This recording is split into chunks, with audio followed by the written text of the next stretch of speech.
Oke, selamat berjumpa kembali. Pada kesempatan kali ini saya akan menjelaskan tentang konsep berikutnya pada pewarisan sifat kuantitatif. Sebelumnya kita sudah membahas nilai genotipan, nilai tengah populasi, pengaruh rata-rata gen, efek substitusi gen, dan sekarang kita akan membahas tentang nilai pemuliaan.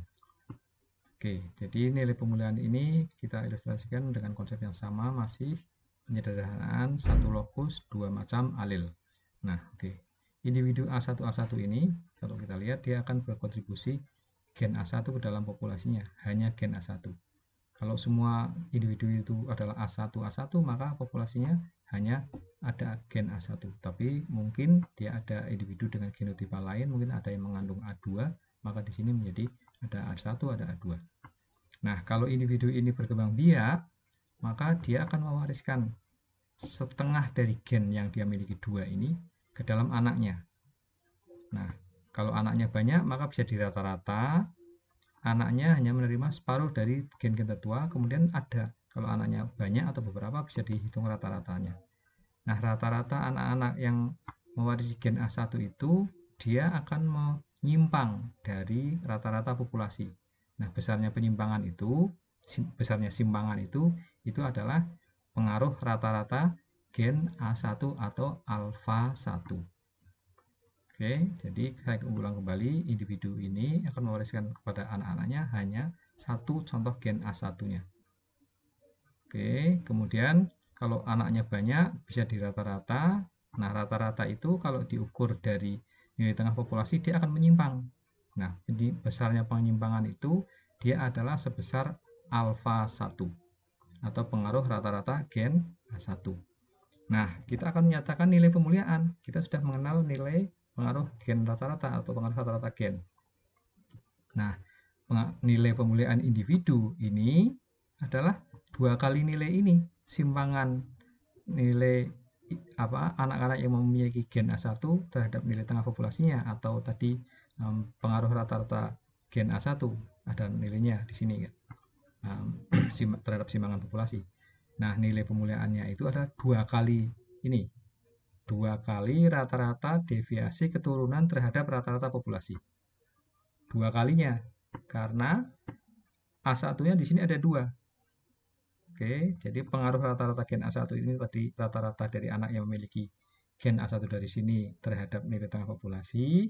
Nah, nilai simpangan itu kalau kita kalikan 2, itu menjadi nilai pemuliaan individu ini, yang asalnya dia memiliki gen A1. Hanya A1, A1. Oke, paham sampai di sini ya. Kemudian, tetapi kita tidak dapat mengukur pengaruh gen sendiri-sendiri. Nah, oke. Nilai pemuliaan selalu dinyatakan sebagai jumlah pengaruh rata-rata semua gen yang dimiliki yang memengaruhi sifat yang diperhatikan. Jadi kalau kita dibatasi dengan lokus yang satu tadi, tidak bisa menyatakan tadi. Kalau tadi kan A1 tinggal 2 kali saja. Nah, bagaimana kalau dengan A1 A2? Bagaimana dengan A2 A2? Nah, kita akan melihat ini di sini. Nilai pemuliaan itu adalah hasil jumlah dari efek gen rata-rata masing-masing yang dimiliki. Makanya kemudian istilahnya adalah nilai genetik aditif atau nilai gen aditif. Gen hasil jumlah. Nah, A1 A2 efek gen rata-ratanya adalah alfa 1, maka nilai pemuliaan individu A1 A1 ini ya alfa 1 ditambah alfa 1 atau 2 alfa 1. Kalau A1 A2 ya alfa 1 ditambah alfa 2, karena efek gen rata-rata A2 itu adalah alfa 2, efek gen rata-rata A1 adalah alfa 1. Nah, untuk A2 A2 demikian juga. Alfa 2 ditambah alfa 2 atau 2 alfa 2. Nah, kita nyatakan ini menggunakan alfa. Nah, kita kan kemarin sudah melihat hubungan antara alfa 1, alfa 2, dan alfa. Oke, kita sudah nyatakan seperti ini.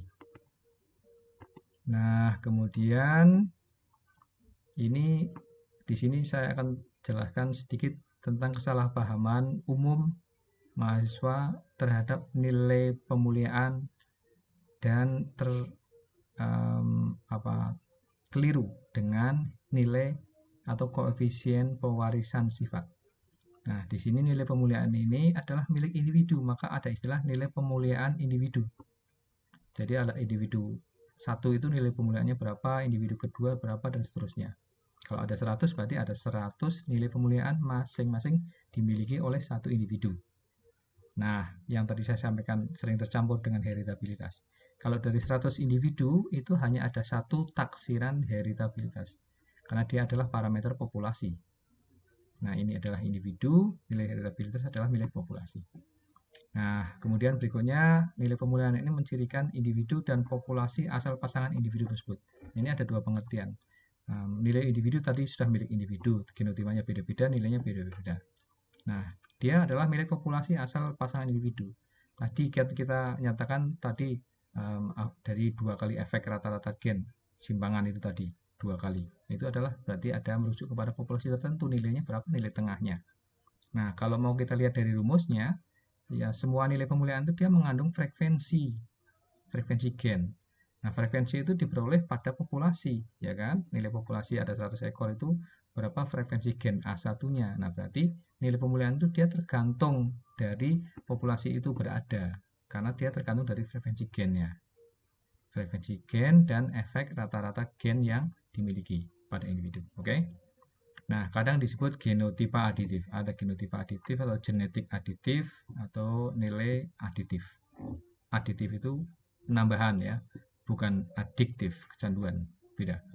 Variasi NP dianggap akibat pengaruh aditif dari gen. Nah, tadi naik beda-beda setiap individu dari konteks NP itu, hasil jumlah itu, ini adalah akibat dari pengaruh aditif dari gen itu.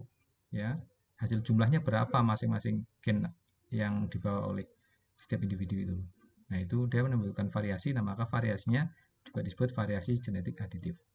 Dalam populasi yang di Weinberg equilibrium HW besar, maka nilai tengah NP sama dengan 0 atau NP sama dengan nilai tengah populasi. Ini dijelaskan dengan tabel di bawah ini.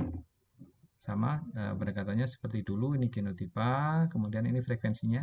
Nah, frekuensi genotipa ini saya ulangi kembali, diperoleh kalau populasinya adalah dalam keadaan Hardy-Weinberg equilibrium atau dia besar dan mengalami kawin acak. Ini tulis. Kemudian ini nilai pemuliaannya tadi dinyatakan dengan alfa supaya mudah tadi. Nah, ingat kembali jumlah dari hasil kali frekuensi dengan nilai itu adalah nilai tengah. Jangan lupa.